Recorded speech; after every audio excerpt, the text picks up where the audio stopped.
Number one, Bill Gates on avoiding a climate disaster, and he's putting some of his money, and he's got lots of it, where his mouth is. I'm a fan of Bill and Melinda Gates, and I'm just sort of bemused and sometimes amused by the opprobrium that they attract. But, you know, maybe great American philanthropists like Peabody, Carnegie, Rockefeller have always been targeted by loony conspiracy theorists, don't you think?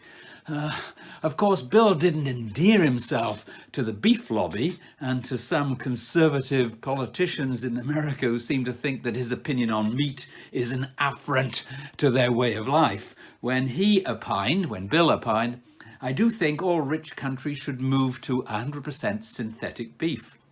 Now, Bill isn't silly. He thinks fake beef has to improve in taste and be lower in price to have a chance of shifting consumer preferences, but he'd like to see us moving there to reduce the carbon impact, of course. A comment on his principal thesis in his new book from me. He talks a lot about reducing the green premium, you know, the premium price often associated with the more environmentally friendly product, which tends to be a little bit more expensive. It helps if consumers have some clue about the environmental cost of a product that is not included in the product's price, the external costs, as economists say.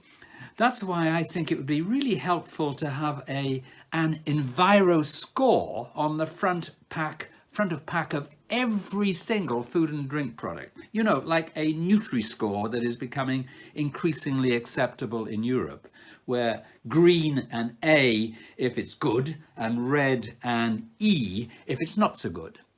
This wouldn't be easy because measuring the true environmental costs of anything can be both difficult and controversial, but it's still vitally essential to help us judder to some lower carbon impact planet.